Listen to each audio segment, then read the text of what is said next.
So hello everyone, welcome back to the channel. आज हम बात करने वाले हैं परम्यूटेशन की। इससे पहले हमने परम्यूटेशन के 2 लेक्चर्स ऑलरेडी अपलोड कर दिए हैं, जिसमें हमने परम्यूटेशन में जो बेसिक चीज़ें होती हैं उनको सॉल्व करना सिखाया है। ठीक है, बेसिक परम्यूटेशन जैसे fundamental principle of addition, fundamental principle of multiplication, ये सब मैंने उसमें सिखाया है। तो मैं इसकी जो प्लेलिस्ट बना रहा हूँ परम्यूटेशन की, उस प्लेलिस्ट में आपको स्टार्टिंग की 2 वीडियोज़ यहाँ पे मिल जाएंगी। ठीक है, तो आज हम बेसिक जो हमारी कोर परम्यूटेशन है उससे शुरू करते हैं कि परम्यूटेशन होती क्या है और कहाँ इसका यूज हम करते हैं और कैसे हम इसका यूज करते हैं। तो यही सब हम आज सीखेंगे। तो देखो, परम्यूटेशन की अगर हम बात करें तो परम्यूटेशन को अगर एक वर्ड से समझना है तो परम्यूटेशन का मतलब होता है अरेंजमेंट। परम्यूटेशन का मतलब क्या होता है? अरेंजमेंट। इसे एग्जांपल समझाता हूँ। जैसे मान लो हमारे पास क्या है, हमारे पास 3 लेटर्स हमें गिवन है। एक लेटर हमारे पास ए है, एक लेटर हमारे पास बी है, एक लेटर हमारे पास सी है। ठीक है, तो मान लो ये 3 पर्सन है, एक का नाम है ए, एक का नाम है बी, एक का नाम है सी। अब हमें इनको क्या करना है? अरेंज करना है। और हमारे पास 3 जगह है इस तरह से खाली, 3 सीट्स हमारे पास क्या है? वेकेंट है। ये हो गई हमारे पास 3 सीट वेकेंट। हमें इनमें क्या करना है? इनको अरेंज करना है। तो इनकी अगर परम्यूटेशन निकालनी है, परम्यूटेशन का मतलब क्या होता है? अरेंजमेंट। तो मतलब हमें इन आपस में अरेंज करना है। तो हम ए बी सी की अरेंजमेंट अगर करते हैं तो हम कैसे कर सकते हैं? हम लिख सकते हैं ए, क्या लिखेंगे? ए बी सी लिख सकते हैं। इसको हम लिख सकते हैं ए सी बी लिख सकते हैं, राइट। इसके अलावा क्या लिख सकते हैं? बी सी ए लिख सकते हैं। इसके अलावा लिख सकते हैं बी ए सी लिख सकते हैं, सी ए बी लिख सकते हैं और सी बी ए लिख सकते हैं। तो देखो, इन 3 लेटर्स की जो परम्यूटेशन बनेगी, जिसको हम अरेंज कर सकते हैं इनको, तो हम ये हमारी परम्यूटेशन बन जाएंगी। ठीक है, तो टोटल कितनी परम्यूटेशन बनी हमारे पास? 6 परम्यूटेशन बन गई। तो परम्यूटेशन का सीधा सा मतलब होता है अरेंज करना, अरेंजमेंट करना, जितने भी पॉसिबल अरेंजमेंट हो सकते हैं उसके, तो वो कहलाती है परम्यूटेशन। समझ में आ रहा है? जैसे अगर आपके पास सिर्फ 2 ही अल्फाबेट होते, ए और बी, तो इनकी परम्यूटेशन क्या कहलाती? ए और बी की। तो या तो ए बी कहलाती या फिर बी ए। तो उस केस में हमारे पास सिर्फ 2 परम्यूटेशन हमें इनकी मिलती। समझ में आ रहा है? तो परम्यूटेशन का मतलब होता है अरेंजमेंट, कि हम कितने तरीके से अरेंज कर सकते हैं उन चीजों को। समझ में आ रहा है? अच्छा, कभी कभी ऐसा भी होता है कि हमें वो बोलेंगे कि 4 लेटर्स हैं हमारे पास 4 लेटर्स हैं, A B C O D, इनको अरेंज करना है। तो टोटल इनकी अरेंजमेंट्स कितनी बनेगी? आई थिंक टोटल इनकी अरेंजमेंट्स तो बहुत ज़्यादा बनेंगी, हमें लिखना पड़ेगा इसको, ऐसे नहीं बता सकते हम। ठीक है, बट एक चीज़ और होती है यहाँ पे इंटरेस्टिंग। देखो, चीज़ क्या होती है कि हमारे पास मान लो हमें 4 लेटर्स दे रखे हैं, 1 2 3 4। हमारे पास टोटल कितने लेटर्स हैं? 4 लेटर्स हैं। लेकिन एक टाइम पे हम सिर्फ 3 ही लेटर को यूज़ कर सकते हैं। तो ऐसे भी तो हमसे पूछ सकते हैं। या छोड़ो, 3 ही लेटर से समझाता हूँ ताकि ये ईजी पड़ जाए थोड़ा। ठीक है, 4 लेटर से तो बहुत ज़्यादा बनेगी। तो 3 लेटर हम ले लेते हैं। हमने 3 लेटर लिए, एक लेटर हमने लिया है ए, एक लेटर हमने लिया है बी, एक लेटर हमने लिया है सी। तो हमें क्या करना है? हमें यहाँ पे उन्होंने बोला है कि write down all permutations, all permutation of letter A comma B comma C, taking two at a time, taking two at a time. एक टाइम पे सिर्फ आप 2 ही ले सकते हो। तो ए बी सी में से हमें इनको अरेंज करना है, लेकिन एक टाइम पे हम सिर्फ 2 ही लेटर ले सकते हैं। तो हमारा क्या क्या परम्यूटेशन बनेगी? मान लो सी को छोड़ दो, ए और बी को ले लो। तो ए और बी से क्या बनेगा? ए बी और बी ए। अब एक काम करो, बी को छोड़ दो तो हमारा बनेगा ए सी और सी ए। एक काम करो, सी को छोड़ दो तो हमारा बनेगा ए बी और बी ए। तो ये हमारी परम्यूटेशन बन गई। समझ में आया? तो ऐसे भी आपसे पूछ सकते हैं। अगर वो पूछते हैं कि 3 लेटर हमें गिवन है, इनकी परम्यूटेशन बताओ, तो तीनों को अरेंज करना है। तो टोटल केसेस बने 6। लेकिन अगर वो हमसे पूछते हैं कि 3 लेटर हमारे पास है, लेकिन उनमें से सिर्फ हम 2 को ही ले सकते हैं एक टाइम पे, तो फिर हमारे पास ये वाली परम्यूटेशन हो जाएंगी। समझ में आ रहा है? तो इसको हम कैसे पढ़ते हैं? इसको हम पढ़ते हैं एन सी आर की फॉर्म में। इसको हम कैसे पढ़ते हैं? एन सी आर की फॉर्म में। ये सिंबल बहुत इंपॉर्टेंट है, सॉरी सी नहीं पी, क्योंकि हम परम्यूटेशन पढ़ रहे हैं। एन पी आर की फॉर्म में पढ़ते हैं। अब इस एन पी आर का मतलब क्या होता है? अच्छा, इसको हम ऐसे भी लिख सकते हैं, एन पी आर या फिर पी एन कोमा आर, इस तरह लिख सकते हैं। इसका मतलब क्या होता है? इसका मतलब होता है total number of permutation, total number of permutations, total number of permutations of n distinct things, n distinct things, अब ये n things क्या हो गई, टोटल नंबर ऑफ लेटर्स या टोटल नंबर ऑफ डिजिट, ठीक है, taken r at a time, but एक time पे सिर्फ हमने आर ले रखी। तो अगर हमारे पास 3 लेटर थे, ठीक है, 3 लेटर थे ए बी सी, और हमने यहाँ पे क्या करना था, इन 3 लेटर्स में से सिर्फ 2 ही लेटर को हम एक टाइम पे ले सकते हैं अरेंज करने के लिए। तो हम लिखेंगे 3 लेटर हैं और 2 को हम एक टाइम पे ले सकते हैं, तो इसको हम लिखेंगे 3p2। समझ में आ रहा है? अब इस 3p2 को हम सॉल्व कैसे करते हैं, देखो इसको सॉल्व करना सिखाता हूँ। हमेशा ध्यान रखना, जो NPR का फॉर्मूला होता है, NPR का जो फॉर्मूला होता है वो होता है n factorial upon n minus r factorial. अब फैक्टोरियल कैसे सॉल्व करते हैं ये हम प्रीवियस लेक्चर्स में इसके कवर कर चुके हैं, आप प्लेलिस्ट में जाके देख सकते हो, ठीक है। तो अगर हमें 3p2 को सॉल्व करना है तो हम कैसे सॉल्व करेंगे, यहाँ पे आएगा 3 फैक्टोरियल और यहाँ पे आएगा 3 माइनस 2 फैक्टोरियल। तो ये तो आ गया 3 फैक्टोरियल और 3 माइनस 2 होता है 1 फैक्टोरियल, जो कि 1 होता है। तो 3 फैक्टोरियल को अगर हम सॉल्व करते हैं तो हम इसको लिखते हैं 3 मल्टीप्लाई 2 मल्टीप्लाई 1, मतलब ये हो जाएगा 6। तो ये हमारा आंसर आ जाएगा 6। तो आई होप कितना समझ में आ गया आपको, ठीक है, 3p2। सो इस तरह से हम परम्यूटेशन को सॉल्व करते हैं। तो हमने यहाँ पे जो 2-3 चीज़ें सीखी, आई होप कि वो क्लियर हो गया होगा कि अगर हमारे पास 3 डिजिट है, ठीक है, या 4 डिजिट है या 5 डिजिट है, उनको आपस में अरेंज कर दो तो वो टोटल परम्यूटेशन निकल जाएंगी। लेकिन अगर 3 डिजिट है लेकिन एक टाइम पे हम 2 ही ले सकते हैं, तो उसको हम कैसे रीड करते हैं, 3p2। मान लो टोटल डिजिट्स हमारे पास या टोटल नंबर्स या टोटल लेटर्स जो है हमारे पास वो n है, लेकिन एक टाइम पे हम सिर्फ r लेटर्स ही ले सकते हैं। मान लो टोटल लेटर्स हमारे पास 10 है लेकिन एक टाइम पे हम सिर्फ 5 ले सकते हैं, तो हम लिखेंगे 10p5। समझ में आ रहा है? और उसका फॉर्मूला क्या होता है, फॉर्मूला ये होता है, very very very important formula for permutation, इसके बिना परम्यूटेशन सॉल्व करना टफ पड़ जाएगा, ठीक है। तो ये इंपॉर्टेंट फॉर्मूला है, इसको स्टार मार्क कर लो। परम्यूटेशन सीखनी है तो इस फॉर्मूला को रटना ही पड़ेगा, ठीक है। तो ये फॉर्मूला काफ़ी इंपॉर्टेंट हो जाता है हमारे पास। अच्छा, एक जनरल क्वेश्चन यहाँ पे बहुत ज़्यादा बच्चों से पूछा जाता है, वो क्वेश्चन क्या है, मैं यहाँ पे करा देता हूँ उस क्वेश्चन को, ठीक है। वो क्वेश्चन हमारे पास है कि प्रूव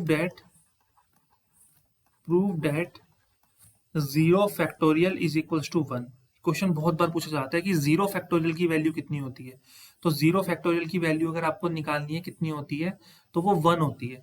अब प्रूफ कैसे करेंगे इसको, अगर प्रूफ करने के लिए बोला जाए तो प्रूफ कैसे करेंगे, ध्यान देना।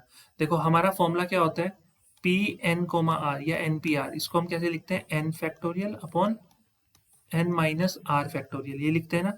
तो अगर कोई हमसे पूछता है पी एन कोमा एन, इस तरह से हम लिखते हैं, तो इसको हम लिखेंगे n factorial upon n minus n factorial. तो ये हो जाएगा हमारा क्या, पी एन कोमा एन का मतलब होता है एन फैक्टोरियल, क्योंकि एन लेटर्स थे हमारे पास और एन टाइम्स ही एक साथ लेने, मान लो 3 लेटर्स थे और तीनों के तीनों लेने हैं, तो इसको हम लिखते हैं 3p3, और 3p3 हमारा 3 फैक्टोरियल के बराबर होता है, ठीक है। तो वैसे ही एन पी एन हमारा एन फैक्टोरियल के बराबर होता है। तो ये एन पी एन है तो ये एन फैक्टोरियल के बराबर हो गया, और ये एन फैक्टोरियल है, और एन माइनस एन कितना होता है, 0 फैक्टोरियल। तो ये आ गया n factorial is equals to n factorial, और ये आ गया 0 फैक्टोरियल। तो एन फैक्टोरियल से एन फैक्टोरियल कैंसिल, तो 0 फैक्टोरियल हमारा किसके बराबर आ गया, 1 के बराबर आ गया। तो यहाँ से हमारा ये प्रूफ हो गया, हैंस प्रूफ कि 0 फैक्टोरियल हमारा किसके बराबर होता है, 1 के बराबर होता है, ठीक है। अब हम कुछ प्रॉब्लम्स यहाँ पे देखेंगे अपनी परम्यूटेशन की, कि हम किस तरह से सॉल्व करते हैं परम्यूटेशन को। तो बहुत बेसिक बेसिक एग्जांपल हम उठाएंगे और उनसे ही हम सीखेंगे।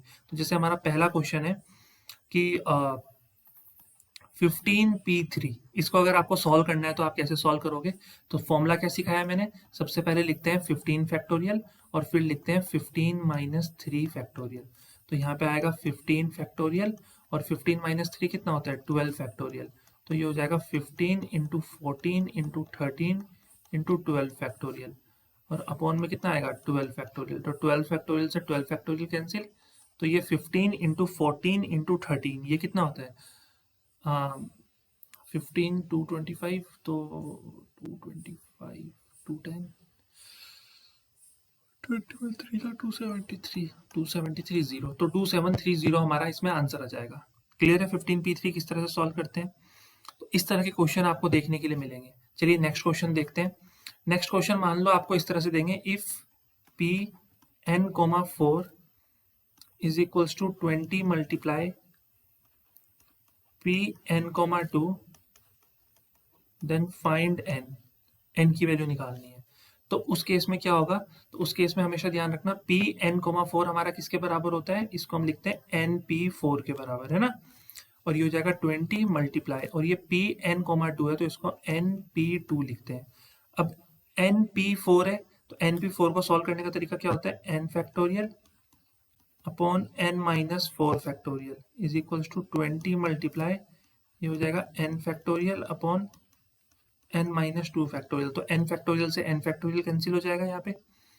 तो अगर हम क्रॉस मल्टीप्लाई करते हैं तो क्रॉस मल्टीप्लाई करने के बाद कितना आएगा, n minus factorial is equals to 20 times of n minus 4 factorial. Clear है इतना। अब यहाँ पर हम क्या करेंगे, इसको सॉल्व करते हैं। देखो ये बड़ी वैल्यू है एन माइनस 2, तो इसको हम लिखेंगे एन माइनस 2, एक कम करो तो ये आएगा एन माइनस 3, एक और कम करो तो ये आएगा n minus 4 factorial is equals to ये आएगा 20 मल्टीप्लाई एन माइनस 4 फैक्टोरियल। तो इससे ये कैंसिल हो गया, तो यहाँ पे हमारा आ गया n minus 2 multiply n minus 3 is equals to 20। अच्छा, अब इसको कैसे सॉल्व करेंगे, एक तरीका तो है क्वाड्रेटिक बनाने का, बट मैं उससे भी सिंपल तरीका आपको बताता हूँ। एन माइनस 2 और एन माइनस 3 इनका प्रोडक्ट 20 के बराबर है, और 20 किसका प्रोडक्ट होता है, 5 इंटू 4 का। अब देखो ये n माइनस 2 बड़ी वैल्यू है या n माइनस 3, तो n में से जब 2 माइनस करेंगे तो वो बड़ी वैल्यू होगी, और n में से जब 3 माइनस करेंगे तो छोटी वैल्यू होगी। तो बड़ी वैल्यू को बड़ी वैल्यू के साथ कंपेयर करेंगे हमेशा, ठीक है, और छोटी वैल्यू को छोटी वैल्यू के साथ कंपेयर करेंगे। तो n माइनस 2 किसके बराबर आएगा, तो n माइनस 2 हमारा बराबर आएगा 5 के। तो n की वैल्यू किसके बराबर आ जाएगी, n हमारा बराबर आ जाएगा 7 के।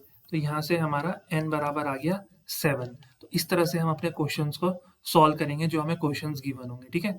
नेक्स्ट क्वेश्चन ले लेते हैं। एक क्वेश्चन जैसे एक क्वेश्चन है कि if 10 PR is equals to 5040, find R।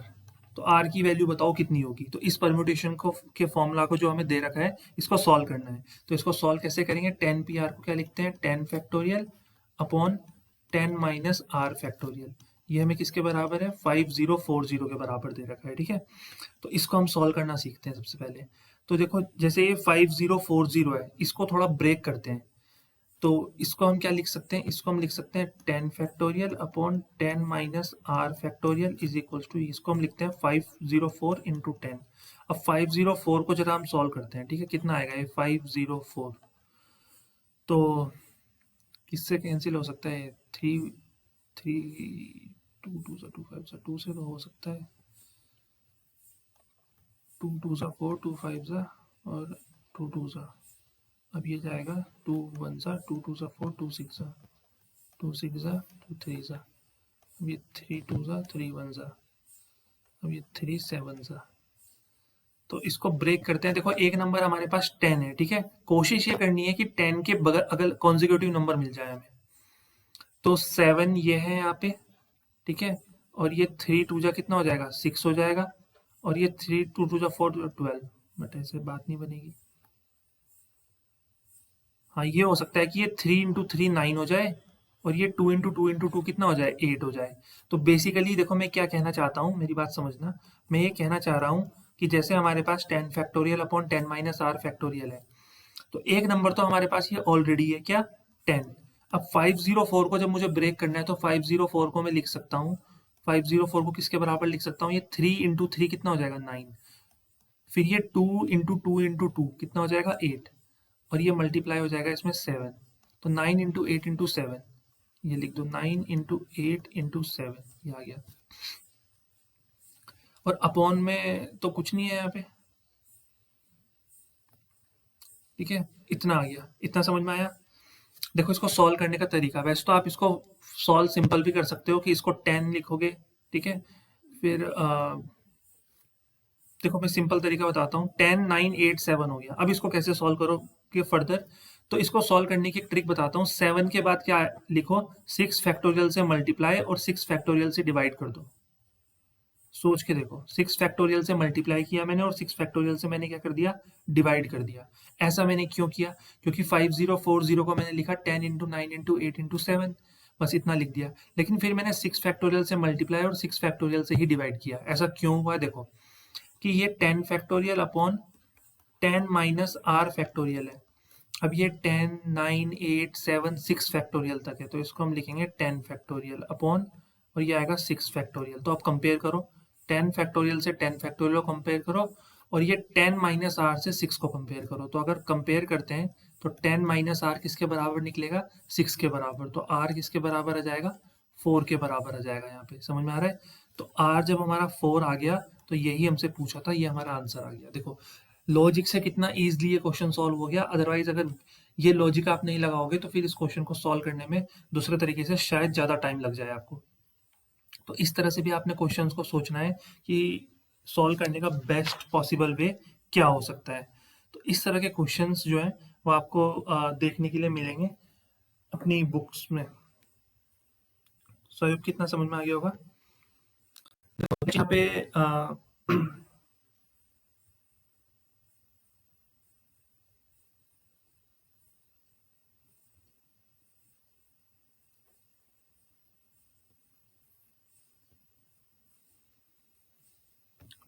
Next चीज जो है यहाँ पे एक और क्वेश्चन देखते हैं हम। कोई इंटरेस्टिंग सा क्वेश्चन लेते हैं और उसको हम चेक करेंगे कि कितना है। जस्ट अ सेकंड में कुछ क्वेश्चन सेलेक्ट करता हूँ एनसीईआरटी से आपकी।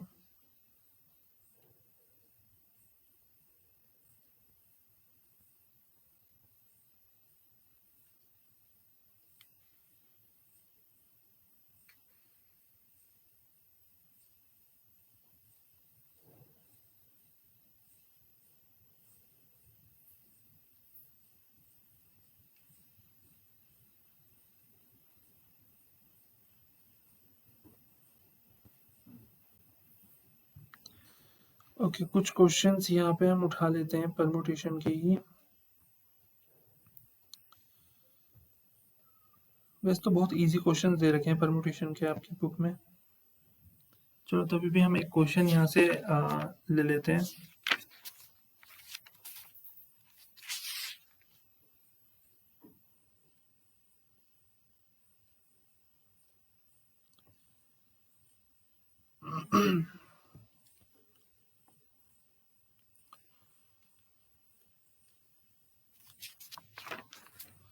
जैसे देखो एक क्वेश्चन यहाँ पे इंटरेस्टिंग है हमारे पास कि if p n minus 1,3 is to p n comma 4, ये हमें दे रखा है 1:9 के बराबर। तो हमें बताना है कि फाइंड n की वैल्यू कितनी होगी। तो इस तरह का क्वेश्चन भी एक हम सॉल्व कर लेते हैं। तो बेसिकली इसको हम लिखेंगे n minus 1 p3 is to, ये इज टू का फॉर्मूला है, और n p4 is equals to 1:9, ये हमें दे रखा है। इसको अगर हमें सॉल्व करना है तो हम कैसे सॉल्व करेंगे देखो। तो इसको मैं ऐसे लिख सकता हूँ n minus 1 p3 upon n p4 is equals to 1/9। अब अगर इसको सॉल्व करें हम, तो इसको सॉल्व करने का तरीका है, सबसे पहले लिखेंगे n माइनस 1 फैक्टोरियल और अपॉन में आएगा n माइनस 1 माइनस 3, मतलब n माइनस 4 फैक्टोरियल हो जाएगा। ये समझ में आ रहा है। फिर अपॉन में क्या आएगा, n फैक्टोरियल और n माइनस 4 फैक्टोरियल ये आ जाएगा, और ये दे रखा है 1:9 के बराबर। तो एक चीज अगर हम ध्यान से देखें यहाँ पे कि ये n माइनस 4 से तो n माइनस 4 कैंसिल हो रहा है, राइट। ये तो हमारे पास क्या है, कैंसिल हो रहा है। तो हमारे पास क्या बचेगा, n minus 1 factorial upon n factorial is equals to 1/9, ये हमारे पास बच रहा है। तो यहाँ पे हम क्या कर सकते हैं, n माइनस 1 फैक्टोरियल और अपॉन में इसको लिखेंगे n minus 1 factorial is equals to 1/9। तो n माइनस 1 फैक्टोरियल से n माइनस 1 फैक्टोरियल कैंसिल, तो 1/n इज इक्वल्स टू 1/9, ये हमारे पास आ गया। तो यहाँ से हम कह सकते हैं कि n की वैल्यू कितनी आ गई हमारे पास, n की वैल्यू हमारे पास 9 आ गई। तो ये हमारा एकदम करेक्ट आंसर यहाँ पे होने वाला है। सो आई होप कि इतना समझ में आ रहा होगा। तो इस तरह से क्वेश्चंस जो है हमसे परम्यूटेशन के पूछे जाएंगे। अब हम कुछ क्वेश्चंस ऐसे हैं जो प्रैक्टिकल प्रॉब्लम्स पे क्वेश्चन बेस्ड हैं, उनको हम सॉल्व करने की कोशिश करेंगे। ठीक है, तो मैं यहाँ पे क्वेश्चन लिखूंगा एक एक करके, और फिर हम उनको एक एक करके क्या करेंगे, सॉल्व करने की कोशिश करेंगे। कोशिश करूंगा जो बेस्ट ऑफ बेस्ट क्वेश्चन है उनको मैं यहाँ पे लिखूँ। देखो इजी से शुरू करते हैं, फिर हम धीरे धीरे लेवल बढ़ाएंगे क्वेश्चंस का। ठीक है, हाउ मैनी, इतने प्रैक्टिस मैं यहाँ पे करवा दूंगा, ठीक है, परम्यूटेशन में, इस लेक्चर में और आने वाले लेक्चर्स में, कि आप पूरी एनसीईआरटी को फिंगर टिप्स पे अपने आप सॉल्व कर सकते हो, इतना कॉन्फिडेंस आपके अंदर आ जाएगा। So how many different signals, how many different signals can be made by 5 flags from 8 flags of different color, from 8 flags of different color। देखो क्वेश्चन क्या कह रहा है, क्वेश्चन कह रहा है हमारे पास ना अलग अलग कलर के टोटल कितने फ्लैग्स हैं, हमारे पास टोटल जो फ्लैग्स हैं वो हमारे पास 8 फ्लैग्स हैं, लेकिन हमें एक सिग्नल बनाना है। सिर्फ हम कितने फ्लैग से बना सकते हैं, उन 8 में से कोई भी से भी 5 फ्लैग आप सिलेक्ट कर सकते हो। तो टोटल कितने सिग्नल्स बन सकते हैं भाई, ऐसे सोचो ना कि एक फ्लैग ये है, एक फ्लैग ये है, ये है, ये है, ये है, ये 8 फ्लैग्स हैं। तो एक टाइम पे हम 5 कर सकते हैं। तो हमने स्टार्टिंग के 5 ले लिए, इनसे एक सिग्नल बना, फिर हमने इनसे बनाया एक सिग्नल, फिर हमने ऐसे ही इनसे बनाया एक सिग्नल, फिर ऐसे ही इन 5 से बनाया एक सिग्नल। तो कितने बन गए, 1 2 3 4 सिग्नल तो ये बन गए। मान लो स्टार्टिंग के 4 लिए और फिर एक ये वाला ले लिया, फिर स्टार्टिंग के 4 लिए, एक ये वाला ले लिया, तो बहुत सारे सिग्नल्स बन सकते हैं ऐसे 5 फ्लैग अगर हमें सेलेक्ट करने हो। तो ये हम वैसे कैलकुलेट करेंगे तो बहुत टाइम लग जाएगा, बट परम्यूटेशन के फॉर्मूला से हम इसको इजीली सेलेक्ट कर सकते हैं। कैसे कि टोटल फ्लैग्स हमारे पास कितने हैं, 8, और हमें एक टाइम पे कितने लेने, 5 लेने हैं। तो इसको हम लिखते हैं 8p5, 8p5 पढ़ाया था ना। देखो मैंने यहाँ पे क्या सिखाया है कि NPR का मतलब क्या होता है, total number of permutations of n distinct things. तो कितने फ्लैग्स हैं distinct, 8, taken r at a time. तो हम एक टाइम पे कितने ले रहे हैं, 5। तो 8p5 हमारा आंसर हो जाएगा। अब इस 8p5 को सॉल्व भी तो करना है। तो 8p5 को अगर हम सॉल्व करते हैं तो उसको सॉल्व करने का तरीका होता है 8 फैक्टोरियल अपॉन 8 माइनस 5 फैक्टोरियल। तो इसको हम लिखेंगे 8 फैक्टोरियल, और 8 माइनस 5 फैक्टोरियल कितना होता है, 3 फैक्टोरियल। तो जब मैं इसको सॉल्व करूंगा तो ये हो जाएगा 8 इंटू 7 इंटू 6 इंटू 5 इंटू 4। थोड़ा सा ना इसको हम इरेज कर देते हैं यहाँ से, ताकि यहाँ पे हम लिख पाए अच्छे से। तो ये हो गया 5 इंटू 4 इंटू, और 3 फैक्टोरियल पाके रुक जाना है। क्यों रुकना है, क्योंकि अपॉन में 3 फैक्टोरियल है, कैंसिल आउट हो जाएगा। तो 3 फैक्टोरियल से 3 फैक्टोरियल कैंसिल आउट हो गया। अब इसकी अगर हम मल्टीप्लाई करते हैं तो कितना आएगा, देखो 5 4 जा कितना होता है, 20,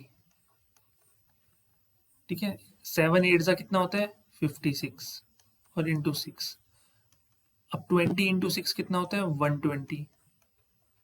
अब ये देखो कि 56 इंटू 12 कितना होता है भाई, 56 इंटू 12 कितना होता है, 56 672 है ना, 672 होता है, तो जीरो आ जाएगी। तो 6720 हमारा आंसर आ जाएगा। तो देखो इतने सारे सिग्नल्स हमारे पास बन सकते हैं।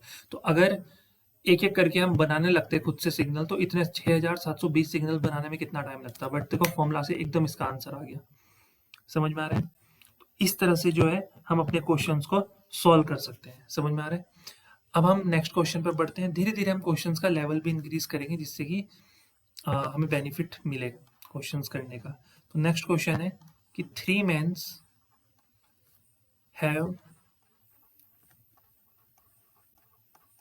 4 coats, 5 waistcoat and 6 caps. So in how many ways can they wear them? In how many ways can they wear them? कितने तरीके से वो उनको पहन सकते हैं। अब देखो समझना, क्वेश्चन में क्या कह रहे हैं कि हमारे पास 4 कोट्स हैं, हमारे पास 5 वेस्ट कोट है, और हमारे पास 6 कैप्स हैं, लेकिन पहनने वाले बंदे कितने हैं, 3। पहनने वाले बंदे कितने हैं, 3 बंदे हैं। तो कितने तरीके से हम उनको पहन सकते हैं। तो देखो ये जो 4 कैप्स हैं ये कितने आदमी पहनेंगे, 3 आदमी। ये जो 5 वेस्ट कोट है ये कितने आदमी पहनेंगे, 3 आदमी। ये जो 6 कैप्स हैं ये 3 ही बंदे पहन सकते हैं, ठीक है। बट ऐसा भी तो हो सकता है ना कि जब ये 4 कोट जो है 3 बंदे पहनेंगे तो ये आपस में शफल भी तो होंगे, तो इनकी मल्टीप्लाई भी होगी। सॉरी मैं सी लिख रहा हूँ क्योंकि मैंने अभी एक क्लास कॉम्बिनेशन की ली है, तो मेरे को सी बार बार लिख रहा हूँ मैं। तो पी हो जाएगा ये, समझ रहे हो? तो फंडामेंटल प्रिंसिपल ऑफ मल्टीप्लिकेशन से कितना हो जाएगा ये? 4p3 5p3 into 6p3। देखो दो चीजें होती हैं, एक होता है फंडामेंटल प्रिंसिपल ऑफ मल्टीप्लिकेशन, एक होता है फंडामेंटल प्रिंसिपल ऑफ एडिशन। अब ये समझना बहुत जरूरी है यहाँ पे कि यहाँ पे मैंने मल्टीप्लाई ही क्यों किया है, यहाँ पे मैंने प्लस क्यों नहीं किया है, क्योंकि ये अपने आप में एक टॉपिक है और इस टॉपिक के ऊपर ही हमने जो इसका वीडियो का पार्ट 2 है उसमें हमने डिटेल में डिस्कस किया है कि फंडामेंटल प्रिंसिपल ऑफ एडिशन और फंडामेंटल प्रिंसिपल ऑफ मल्टीप्लिकेशन में क्या डिफरेंस है। क्योंकि अगर मैं यहाँ पे बताने बैठूंगा तो एक वो पूरा एक कंप्लीट टॉपिक है, तो वो आज का लेक्चर फिर उसी में चला जाएगा पूरा।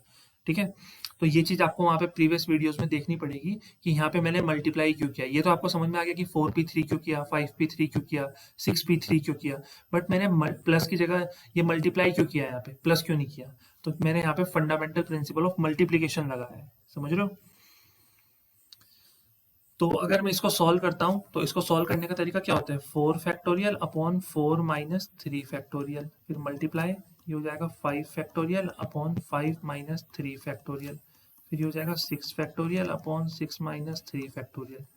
तो ये आ जाएगा 4 फैक्टोरियल और 4 माइनस 3 1, 1 फैक्टोरियल तो 1 ही होता है ना। तो ये आएगा 5 फैक्टोरियल, 5 माइनस 3 2 फैक्टोरियल, ये आएगा 6 फैक्टोरियल और 6 माइनस 3 3 फैक्टोरियल। तो 4 फैक्टोरियल तो हो जाएगा 4 into 3 into 2 into 1, 5 factorial upon 2 factorial, तो इसको हम लिखेंगे 5 इंटू 4 इंटू 3, और 6 फैक्टोरियल 6 इंटू 4 इंटू 5 भी तो आएगा यार, 6 इंटू 5 इंटू 4 और इंटू 3 फैक्टोरियल, लेकिन अपॉन का 3 फैक्टोरियल उसको कैंसिल आउट कर देगा, समझ रहे हो ना? 4 3 ज़ा 12, 12 2 ज़ा 24, 5 4 ज़ा 20, 23 ज़ा कितना होता है 60, 6 5 ज़ा 30, 34 ज़ा 120। तो 24 इंटू 60 इंटू 120 कितना हो जाएगा? देखो ये जीरो और ये जीरो, तो ये दो जीरो यहाँ पे लिख दो, ठीक है, 100 लिख दो। 12 सिक्स कितना होता है 72, और इंटू 24, तो 70 इंटू 24 करो तो 72 इंटू 24 कितना होता है 1728 होता है, और दो जीरो तो यहाँ पे आ गई, तो ये हमारा आंसर आ जाएगा। क्लियर है? तो इस तरह से आपको जो है ये क्वेश्चंस जो है सॉल्व करने आने चाहिए। तो धीरे धीरे हम इसमें आगे बढ़ेंगे, ठीक है? एकदम से हम बहुत सारे क्वेश्चंस नहीं लेंगे कि सब सर के ऊपर से चला जाए, धीरे धीरे हम ये चीजें सॉल्व करना सीखेंगे। सो आई होप कि इतना आपको समझ में आ रहा है, ठीक है? धीरे धीरे हम इसमें क्या करेंगे, अपना लेवल जो है परम्यूटेशंस में धीरे धीरे वो लेवल को हम इंक्रीज करेंगे। सो आई होप कितना क्लियर हो रहा होगा।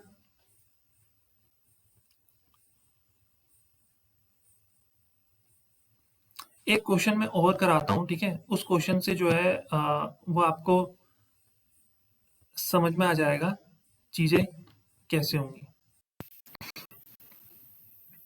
देखो एक क्वेश्चन मैं यहाँ पे लिख लेता हूँ, फिर बात करते हैं आगे।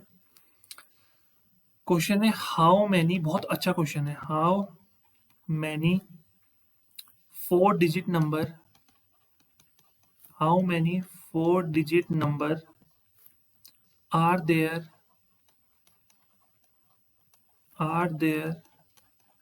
with distinct digits, how many 4 digit number are there with distinct digits, अलग अलग डिजिट के 4 डिजिट के नंबर हमें फाइंड करने हैं, कितने होंगे टोटल। देखो यहाँ पे चीजें समझने की कोशिश करना, हमसे पूछ रखा है 4 डिजिट के कितने नंबर बनेंगे विद डिफरेंट डिजिट, तो टोटल डिजिट्स हमारे पास कितनी होती है 10, 0 1 2 3 4 5 6 7 8 और 9, तो टोटल डिजिट्स हमारे पास हो गई 10। अब अगर हमें टोटल नंबर्स निकालने हैं 10 में से हमें 4 नंबर सेलेक्ट करने होंगे, तो 10p4, और 10p4 को अगर हम सॉल्व करते हैं तो 10p4 को अगर हम सॉल्व करें तो कितना आएगा 10 फैक्टोरियल अपॉन 10 माइनस 4 फैक्टोरियल, तो ये आ जाएगा 10 फैक्टोरियल अपॉन 6 फैक्टोरियल, तो ये आएगा 10 into 9 into 8 into 7 into 6 factorial और अपॉन में 6 फैक्टोरियल, तो ये कैंसिल हो गया। तो यहाँ पे अगर हम करें 7 8 ज़ा 56, 56 9 ज़ा 504 है ना, तो 5040 हमारा ये आ जाएगा। बट ये ध्यान रखना, यहाँ पे मैंने इन 10 नंबर में से कोई से भी 4 नंबर सेलेक्ट किए हैं, बट कभी कभी ऐसा भी तो होगा कि मैं 0 सेलेक्ट कर लूंगा। तो अगर 0 पहली डिजिट में आ जाएगा तो फिर वो 4 डिजिट का नंबर थोड़ी ना कहलाएगा भाई। 0 यहाँ की यहाँ पे आ गया, मान लो 0 1 2 3, ये 4 नंबर सेलेक्ट किए, तो उस केस में तो ये 4 डिजिट का नंबर रहा ही नहीं, है तो 3 डिजिट का नंबर बन गया। मान लो 0 2 3 4, तो ये तो 3 डिजिट का नंबर है। 0 5 6 7, ये तो 3 डिजिट का नंबर है, समझ रहे हो? तो उस केस में हमें फिर 0 वाले ऐसे नंबर्स को सब्ट्रैक्ट करना पड़ेगा जिसमें 0 किस में आ रहा है, पहली पोजीशन पे आएगा। तो ये ध्यान रखो कि ये वंस, टेंस, 100 और ये थाउजेंड्स प्लेस पे जब 0 आएगा तो 0 को पहले फिक्स कर दो इस पे, 1000 प्लेस पे 0 को फिक्स कर दो। अब इन 3 डिजिट पे देखो कितने नंबर आ सकते हैं, तो टोटल नंबर अब हमारे पास कितने हैं, 9। और इन 3 डिजिट में हमने भरने कितने हैं, 3 नंबर, तो 9p3। तो हम क्या करेंगे, टोटल जितने नंबर्स थे हमारे पास उसमें से हम ऐसे नंबर्स को माइनस कर देंगे जिन नंबर्स की स्टार्टिंग वाली पोजीशन पे 0 आएगा। तो ऐसे कितने नंबर होंगे, 9p3। तो 9p3 का मतलब होता है 9 फैक्टोरियल अपॉन 9 माइनस 3 फैक्टोरियल। तो यह आएगा 9 फैक्टोरियल अपॉन 6 फैक्टोरियल। और इसको सॉल्व करना है तो 9 इंटू 8 इंटू 7 इंटू 6 फैक्टोरियल और अपॉन 6 फैक्टोरियल। तो इससे कैंसिल हुआ, तो यहाँ पे कितना आएगा, 7 8 56 और 56 9 कितना होता है, 504। तो ऐसे कितने नंबर है, 504 नंबर है। तो टोटल नंबर हमारे पास कितने थे, 5040। और ऐसे कितने नंबर है जिनकी स्टार्टिंग डिजिट 0 होगी, टोटल 504। तो अगर हम माइनस करते हैं तो हमारा आंसर आएगा 4536। तो ये हमारा आंसर यहाँ पे निकल के आ जाएगा। सो आई होप कितना क्लियर हो रहा होगा। ठीक है, इस तरह से हम क्वेश्चंस को सॉल्व करेंगे। तो इस तरह से आपको परम्यूटेशन के क्वेश्चन जो है वो सॉल्व करने हैं। अभी परम्यूटेशन का जो टॉपिक है ये खत्म नहीं हुआ है। बेसिकली हमने आज की इस क्लास में जो कोर परम्यूटेशन है वो स्टार्ट किया है, बट अभी इसकी प्रॉब्लम्स बहुत बाकी हैं। अभी हमने इसमें अलग अलग कंडीशंस वाले क्वेश्चन करने हैं, डिक्शनरी वाले क्वेश्चंस करने हैं। ठीक है, बहुत सारी कंडीशंस के साथ परम्यूटेशन के जो क्वेश्चंस होते हैं, ठीक है, कि लेटर इससे शुरू होना चाहिए, इससे एंड होना चाहिए, ठीक है, इतने वोवल्स होने चाहिए, इतने कॉन्सोनेंट्स होने चाहिए। तो सब तरह की प्रॉब्लम्स जो है इसके नेक्स्ट लेक्चर में हम सॉल्व करेंगे। बहुत ही इंटरेस्टिंग प्रॉब्लम्स जो होंगी, परम्यूटेशन की जो बेस्ट से बेस्ट प्रॉब्लम्स होंगी उनको हम यहाँ पे डिस्कस करेंगे नेक्स्ट लेक्चर में।